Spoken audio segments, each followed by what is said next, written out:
Nach acam a ha neachgúcht ha achas iras son sàr-eòlaichean.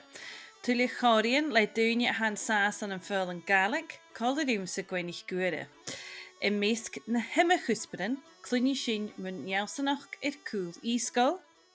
Gunne hen afníomhachas vi den gléisiintach go canan cáirsnach go bhís tugus es na scoiltin. Chanil dunne beag go bhí bedíon le Pythagoras an Gàidhlig, is stráid an stórna na borstrí na ballavanis na glascho.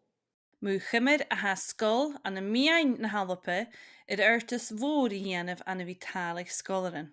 An cánig dúine fónig suas a gra. I'm thinking about it. I'm really not sure. Tá sin na gradu hícastai. Hícastai is cosich tron na scol, ferich yn áte gútein, fech dí ha tachart. Bí mi brúndí ché le slia íantach go Fhoghlam Gàidhlig, agus go deire ag gnú naum go fialantas. An becu Jonach opad ein an scol Gàidhlig agus thuairt mí, well, ma ha cod amachum Gàidhlig dúnsaigh. Bhíng sa Jonach. Mar a thuúlaigh ha beach gan go leor na dáin chicas go seair.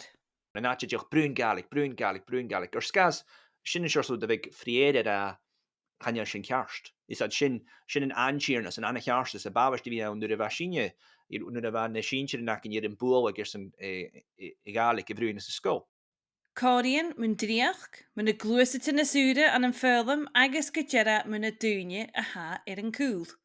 A mis mine héisteach go raibh rút nach sin déanamh trí go leor.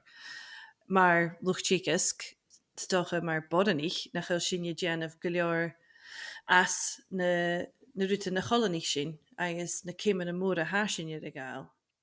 Ha mi dó leat.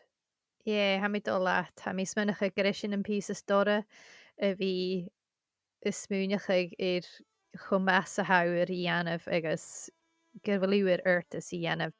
Sin ma ha achas sàr-eòlaichean. Rí útain ar na apps pod-chraoladh ar fat van I chéad lá in túltain. Fíoch gnéistú.